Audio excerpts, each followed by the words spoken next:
Welcome back, everyone.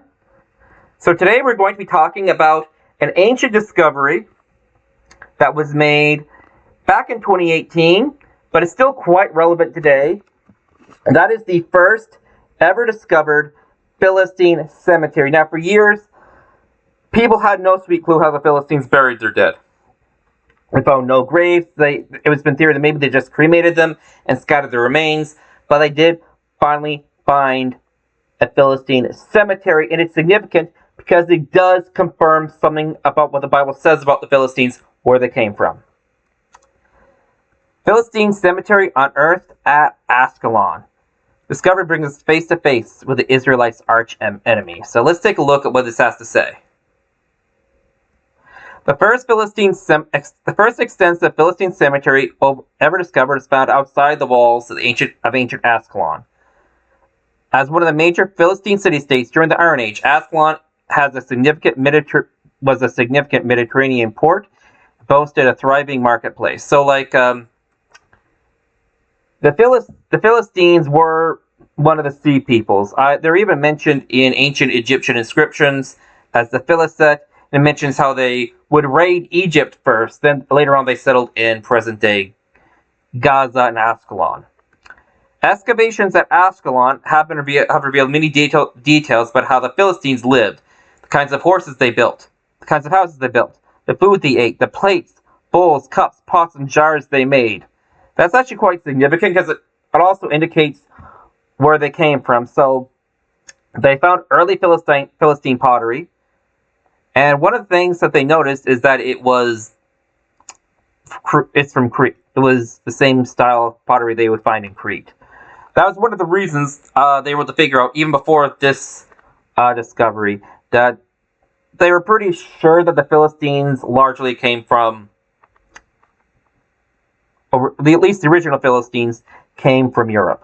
I think that I was even watching listening to a podcast by biblical archaeologists. Apparently, they even found pig bones that the Philistines brought over. The Philistines were unique in that, their elites would eat pork. That was very unusual for everyone in the region. It's one of the many ways they can distinguish them from the Israelites and other ethnic groups, because most local people would not eat pork. And they also found out where the pigs came from, because they found out that the pig DNA was from Europe. The tools, the weapons they used, the jewelry they wore, the imports they brought, the way they made clothes, and much more. Now Ascalon has yielded the Philistines themselves.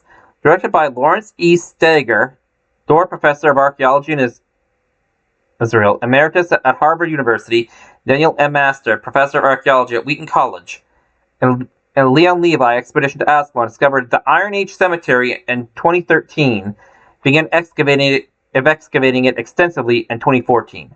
3 seasons of significant investigation have revealed previously unknown details of the Philistines in death and life. First of all, the cemetery provides a window into Philistine burial practices. That's actually quite interesting. Actually, how people bury their dead tells you a lot about their worldview. 99% of the chapters and articles written about Philistine burial customs should be revised or ignored now that we have the first and only Philistine cemetery found just outside the city walls of Tel Ascalon, one of the 5 primary cities of the Philistines, writes Lawrence E. Steger. So, this is a big game changer, what we know about the Philistines and how they view death and burial. The Philistines are quite interesting people. I think they've only found one Philistine temple with the name of the god mentioned. And it was to an early Philistine goddess that they brought over from Europe. Her name was Papaya, if I recall correctly. Also, they've also looked at the Philistine temples. The design is as is described in the Book of Judges. There would have been a building, and in the center would have been 2 pillars that would have held the entire roof and the entire structure. Just as is described in the story of Samson, who was placed in between those 2 pillars in the middle of the temple. Various theories have been proposed about the Philistine burial practices. Some thought that Philistines were burned at death, like Patroclus and other figures in Homer's Iliad. Others connected in the late 13th century Egyptian anthropoid Sumeric coffins with the Philistines. I've heard of that as well. Well, a cemetery has been found at Azor, dated back to Iron Age 1, located in the northern boundary of Philistina. Ascalon Cemetery is the first one to be found in the heartland of Philistinia, the first to be undisputedly Philistine. I do want to say, I remember reading another article by the Biblical Archeology Society a while back about how the Philistines changed their culture. And the fact that when they first came over, they were very Grecified. Later on, they intermarried with some of the Canaanites, married to Canaanite women, and so they took on the Canaanite pantheon of gods, and they had a more Canaanite culture. Later on, they looked back at their Greek heritage with a little more pride. There's even some evidence they even adopted some Israelite practices. They found stone incense burners with horns on them, which might be Canaanite or Israelite, depending on how you interpret it. I have to admit, I have no clue whether or not. I actually do have a clue. There is a strong suggestion that there might be horns found on some Canaanite altars, so it might not just have been the Israelites who did that. That being said, it is possible that their burial practices may have changed over the years. Think about our society today. Like many years ago, it was only inhumation and burial in the ground. Nowadays, more people are being cremated, unfortunately, contrary to the Catholic faith. But that doesn't necessarily mean we're not still Canadians. It doesn't mean that there's this. It means there's a huge cultural shift. Doesn't mean that there's a totally different ethnic group coming in. There are people whose grandparents were buried, whose children were cremated, or vice versa in this case. As such, it is the standard for measuring all other burials claimed to be Philistine. Since we know that this is, and indisputably, here's the burial ground. Since we know that this is undisputedly Philistine, we weren't sure about the other burials. Okay, now we know this is Philistine. How do these other burial sites fit in? Is what they're saying now. Such as the tombs found at Tel Farah South, near Tel Itun, which were found beyond the limits of Philistina, but argued by some to be Philistines. So are they even Philistine? All these Philistine burials and practices must be evaluated in light of Ascalon Cemetery. So they found other burials. They thought maybe they were Philistine, but this is for sure Philistine. So we're going to look at it. As to perhaps cemeteries found in Rakresh, dated to Iron Age 2, and Irani, Iron Ages 1 to 2, located at Philistinia's southern and eastern boundaries, respectively.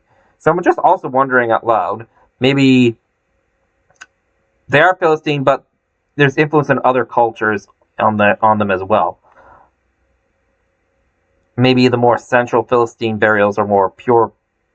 Maybe pure Philistine is not the right word, but they may have more cultural interaction. Maybe they're influenced by other groups. More than 210 individuals have been excavated from Ascalon Cemetery. Their burials have varied from simple pit interments and cremations in jars, interments in ashlar-built tombs, most frequent being pit interments. So they would bury them in a pit, generally.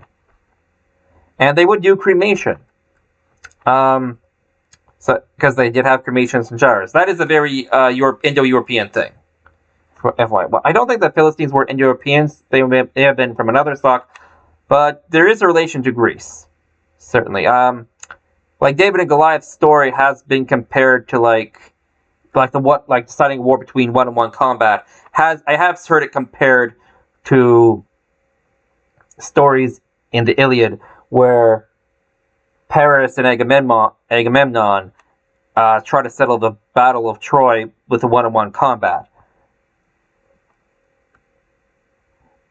So, and suggests that there may be an European origin. Grave goods dated from the 11th to 8th century BCE. So 8th century BCE. So 10th century BCE. That would be around the time of King Saul, end of the period of the Judges. 8th century BCE, that would be the time of King Hezekiah and the time of the prophet Isaiah. Accompanied some of the Philistine burials. So they would bury grave goods. Again, that's a very common thing all across the board. They found grave goods even in no ifs, ands, or buts Israelite burials. I actually think that's the Kefer Hanam scroll, which is the oldest fragment of scripture ever found, dating to the time of the prophet Jeremiah, was found in an Israelite tomb. The most common items included in Philistine burials are small juglets. Storage jars, bowls, and juglets have been found next to many individuals. These installations consist of a storage jar standing upright with a bowl sitting on its top opening and a juglet resting inside the bowl. So, I'm not sure to interpret that myself, but like, storage jar standing upright with a bowl sitting on its top opening to a juglet resting beside the bowl. When you see a pattern like that, that is significant. It is something worth noting in archaeology about their worldview, their theology, what these things are for. Those are the ashlar-built tombs. So, like, there you see, like, the pit line, the burial pits lined with stone and stuff like that. So it's quite ornate. Many of the decorated juglets from the cemetery were imported from Phoenicia. So that shows there's evidence of trade with the people up in Tyre, present-day Lebanon. That would be the Phoenician people. Or probably trade. This is not surprising, as the Philistines had close ties with Phoenician cities and central Lebanese coast, such as Tyre, Sidon, and Byblos. So, not groundbreaking, but it does show that there is a trade and cultural relationship there. This relationship is reflected in the Hebrew Bible. See Jeremiah 47:4. From other excavated areas at Tel Ashkelon, dated to the 12th and 7th centuries BC Iron Age, we see the largest portion of Ashkelon's imports came from Phoenicia. So these people, they had intermarried with Canaanites. They were interacting with Canaanites, trading with them, etc. In addition to the many ceramic vessels from Ashkelon Cemetery, jewelry, amulets, and weapons have also been discovered. Individuals are found wearing delicate silver earrings. By the way, earrings are not just jewelry in the ancient world. They're like religious talismans. That's one of the reasons why the Bible says not to wear earrings. It's like, oh, they look ugly. No, these are literally religious rituals. As well as bronze necklaces, bracelets, and earrings and rings. A few bracelets with alternating bronze or carnelian beads, necklaces with alternating carnelian beads, cowrie shells were found. So, like, that shows, like, their style. That shows the style that the Philistines enjoyed. So if you ever want to imagine how they're like dressing, now you know. Although the strings that originally connected these beads had long deteriorated, the beads themselves stayed in their original positions. That is why you have to be careful. Just don't go into a barrel like this with, let me see. Yeah, it's why you don't want to go barrel like this with, like a hacksaw and just go at it with a pickaxe, because like you want to leave even the most mundane thing left in place. Like, I've been on an archaeological dig once, and they were looking at like stains made by fires from like thousands of years ago in a pit that indicated that the site had been a campsite to local First Nation people. Like, when you go on digs, you need to, like, there's a reason why that's not just being moved and everything's being noted. Because the position of the body, how it's being laid out, where the jewelry is, you can grab a lot about how people not just both lived and died in ancient Philistine. Amulets and scarabs were found with some individuals, as were weapons. So, like, yeah, weapons like warrior burials. Notably, one warrior was buried with a quiver full of bronze arrows. Interesting. I'd be interesting. Be really interesting, because one of the things they're trying to, that will be a very significant archaeological find, is if they found a Philistine burial of a warrior with his armor, and the armor is made of bronze. Because one of the people who are trying to argue against the Bible today, one of the arguments to make is that the David and Goliath story cannot be real, because that Goliath is wearing the wrong type of armor. So that's one thing in archaeology we're trying to, that'd be great to find today, is to find a Philistine burial of a warrior, specifically with bronze armor dating from the time of David. I'm curious. Also, I'm very curious as to when those bronze arrows date to specifically. Just thinking out loud, because if you have bronze arrows, you probably might have bronze other things, especially because you're not probably going to get those bronze arrows back. This discovery is made by Adam Majat, assistant curator of the collections of the Harvard Semitic Museum, the expedition's assistant director, supervised excavation of Ascalon's Philistine cemetery. Although the cemeteries produced large quantities of grave goods, the majority of the Philistines were buried without personal items. So, yeah, that shows that, when you bury people with goods, it shows that it's also a sign of status that you can afford to put things in the ground. It might also be a sign for, afterlife. It's a sign for belief. Maybe you're just honoring the person, but it's also a sign of status that people are doing the burying, showing that they can afford to put things in the ground.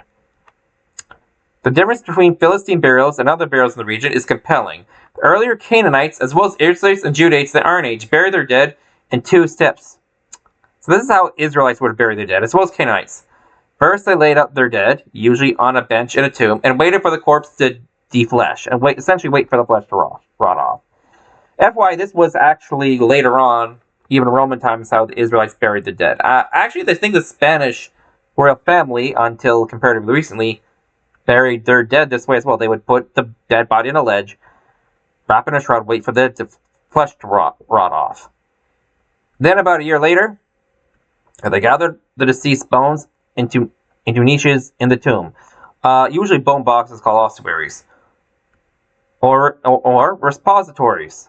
So they would take essentially they would pull the body off the bones off the ledge to make room for someone else, and they would put it in a big pile of bones underneath in a repository, like a big hole in the ground, where the bones would mix with those of their ancestors. So, if you found David's, maybe not David's tomb, but actually possibly David's tomb, but also the tomb of Abraham, Isaac, and Jacob, I've heard it suggested that you might have to use DNA and other methods, and you have to sort out this huge pile of bones, because they would have been just it would have been a huge pile of bones, and you'd just be throwing ancestor top of ancestor. So when it says the Bible that you were gathered to your fathers, it's quite literally when it says you're gathered to your fathers, it means they took your bones, let your flesh rot off, and took all of your grave goods and your bones, just threw you on top of your ancestors, essentially, in a pit in the ground. This process is not seen in Ascalon's Philistine cemetery, which has instead yielded many fully articulated skeletons. So buried left in situ. Kind of like how Christian burial is largely done today in the Western world. They would not dig up the person later and put them into a big charnel house. Actually in Europe, they would bury them almost like the ancient Jews and Israelites would, rather than the Philistines. So, again, Philistines' way be like modern old cemeteries. You just bury the body and you leave you to rest in peace for good. While the Jewish way would be kind of like what they would do in Europe in the Middle Ages. They would dig up the bones, exhume you, and put your body in a big charnel house with the other bones. That's where you end up. That's actually would be in line with what the ancient Israelites did. Sometimes burial pits would be dug again, and new individuals would be laid on top of previous individuals. I think they did that in some cemeteries in England, to the point where some cemeteries in the UK are have a higher level of ground over. There's one cemetery in the UK, forget which one. I think it's the one that Karl Marx is buried in, but the ground level is higher than the rest of everyone else, because so many bodies have been buried there and have decayed and everything, that the ground level is now higher. And they would I've even heard they would dig up the person, see if the body was still there, then they would just stomp on the person's bones and squash them into the ground to make room for a new coffin. That's how they would do that in England in the Middle Ages. I don't think they didn't seem to do that with the Philistines, but the Philistines seem to show a little more respect for the dead, ironically. But that was how they did it in England in Elizabethan periods, if I recall correctly. with their own grave goods, but the aerial burials were not intentionally disturbed. Relationships between those buried in the same pits and tombs are currently being investigated. So maybe like you would have a grave, just dig up the grave and put someone new in, and they'd be from like a previous family, or like a later generation. Not only does Ascalon Cemetery shed light on Philistine burial practices, but also illuminates the Philistines as a people group. After decades, quote, after decades of studying the Philistines left behind, we finally come face to face with people themselves, says Daniel M. Master, co-director of Leon Levi Expedition to Ascalon. This discovery, we are close to unlocking the secrets of their origins. The Bible records.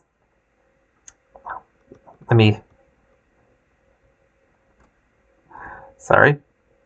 The Bible records that the Philistines' arch enemy came from Kaphator. See Amos 9:7. Many correlate Kaphator with the island of Crete, an Aegean heritage where the Philistines lines up well with the archaeological findings of Philistinia. Modern excavations at Philistine sites of Ashdod, Ekron, Ashkelon, and Gath tell us, Safari. Yes, you can actually go to the city's gates of Gath, where Goliath was from, where David pretended to be insane. 4 city-states of the Philistine Pentapolis have demonstrated that the Philistines brought their own distinctive types of pottery. Pottery is very important for determining culture and dating. Building type styles, weapons, jewelry, and weaving with them when they settled on the southern coast of Israel around the 12th century BCE. Yeah, like I've heard that Philistine house would have a big house, and in the center they'd have like a big fire pit. That's a very Philistine way of designing a house. Ascalon Cemetery supports the Philistines' distinctiveness from their neighbors. May have been able to connect the Philistines' related populations to in the Aegean world. Bone samples of the cemetery's population are undergoing DNA testing. Spoiler alert: they are indeed from the Aegean. A lot of them come from Sardinia, actually. That's what they found that was interesting. So they were a mixed people group, but probably was like a core group that came from Crete. Radiocarbon dating and biological resistance studies, the degree of genetic relatedness, the results of these investigations may give us a better picture of the Philistines' heritage. Again, spoiler alert. I'm repeating this again. They came from throughout the Mediterranean world. A lot of them came from Crete, and a lot of them came from Sardinia as well. So they were somewhat of a mixed people group. Think like probably there was a core people who came from Crete, and some other people groups joined them along the way until they eventually settled in Ashkelon. And eventually, once they came there, the men there is evidence based on genetics that they intermarried with through the female line of local Canaanite population. They would have settled the area around the same time as the Israelites, roughly.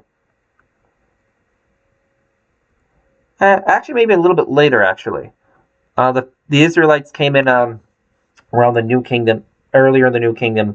The Israelites would have come in earlier in the New Kingdom, while the Philistines would have come around the reign of Ramesses the second or third, roughly.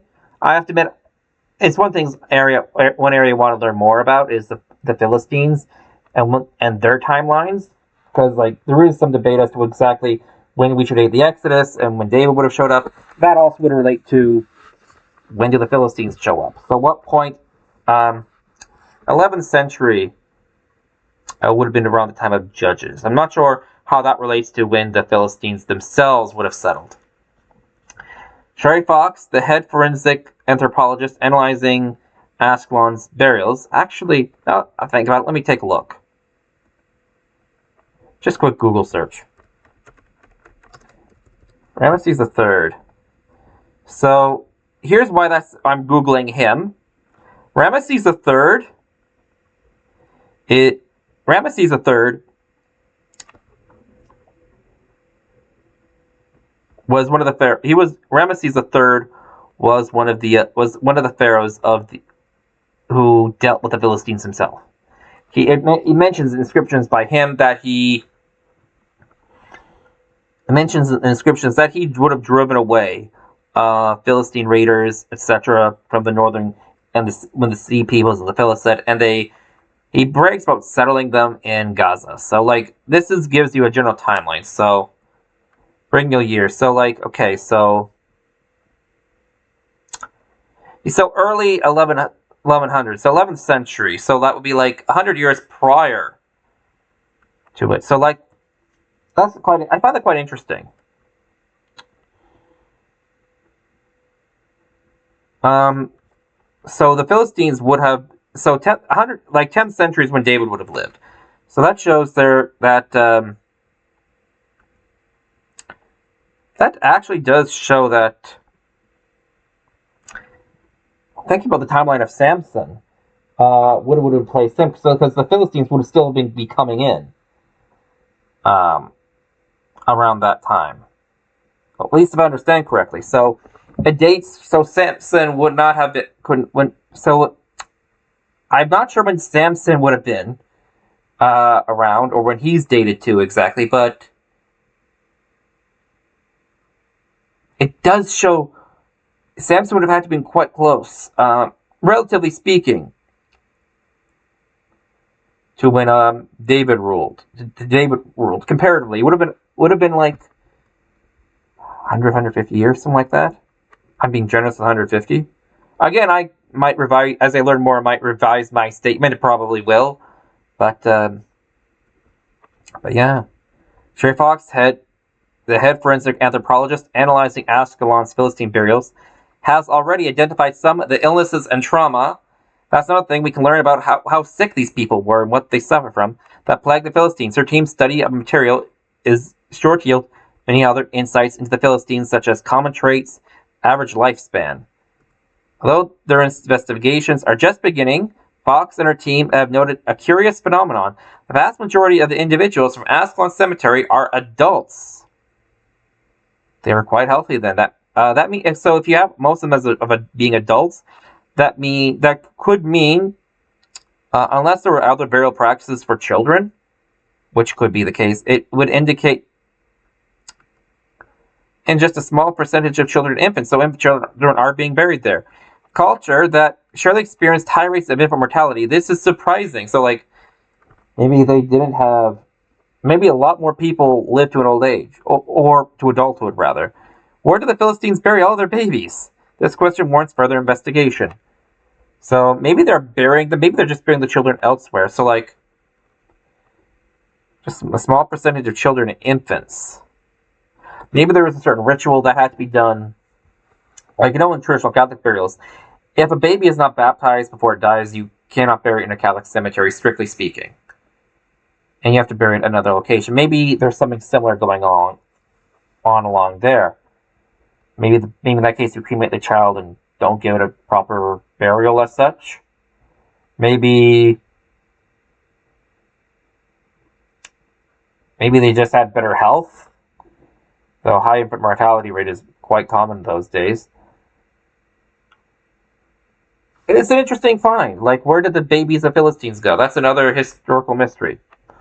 The discovery of Ascalon Cemetery was announced on July 10, 2016, in a press conference at Jerusalem, coinciding with the opening of Ascalon, a retrospective 30 years, and Israel Museum exhibition at Rockefeller Archeological Museum in Jerusalem. The exhibit features discoveries from the Philistine cemetery as well as artifacts uncovered from recent excavations at Tel Ascalon that are representative of the site's long, diverse occupational history from the Chaldean period to through the Crusades. So, like, people living in around Gaza area for centuries. Highlights include the famous Canaanite silver calf dated to the 16th century BC that was found in a shrine on Ascalon's ramparts. A beautiful imported Greek pottery from Ascalon's Philistine marketplace. So the people loved Greek pottery back in those days. Greeks made.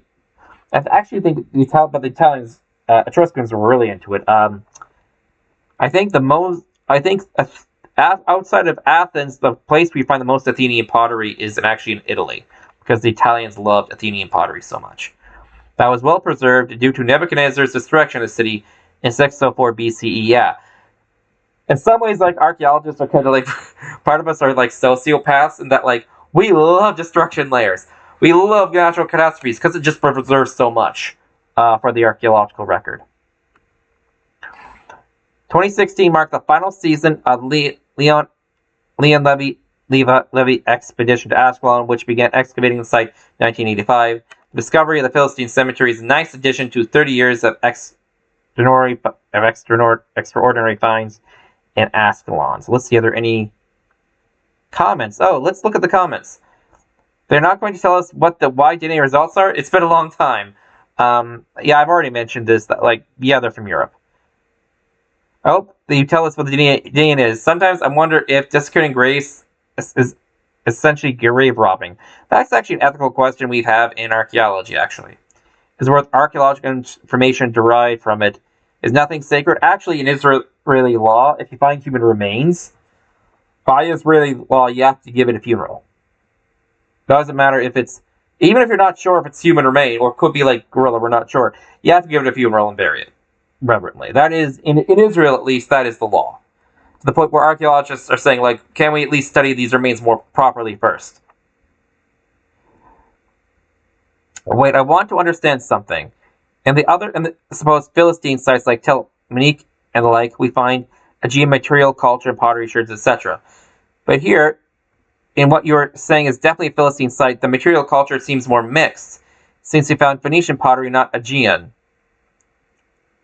What's the explanation for this difference? Okay, I'm going to give an explanation right here now. Probably, well, the sites that are mentioned that are like more here Aegean are more inland, so they're probably further from the trade routes. So like the Aegean like the Phoenician pottery is probably coming in by sea, and so you get more of it there. So, and these other locations, probably my guess is that they're probably more inland, and so you're preserving more like a local culture, and it's less cosmopolitan, and so there you're seeing more of Aegean style pottery. Would you not expect to find Aegean pottery here? Actually, not so much. The Aegean pottery is not being imported; it's being made. That's one of the ways we can, unless they looked at the material that the pottery is made out of. Yeah, again, we can find out where pots were made based on the clay composition. Sure, the burial custom itself is certainly non-native, but this would appear to indicate a Philistine reference to coastal living, generally seafaring. Migrants mixed with locals, Canaanite, Phoenician mixed with Aegean, even Egyptian. It does not seem to reinforce that across all the Philistine sites is a cohesive, singular, unitary culture. I actually got to disagree with that disposition. Like you think about cosmopolitan areas, you get foreign items all the time. Like for example, like in Canada or in the United States, you will find items that say "Made in China" on it. It does not mean a bunch of Chinese people are moving in. But like in like really rural, isolated areas that are part of that same culture, you would find things that are more locally made, but they're part of the same culture. It's just that like one site's more cosmopolitan. So those are like my thoughts. So anyway, that's my reaction to Philistine Cemetery unearthed in Ashkelon. Anyway, God bless, guys. Have a great day.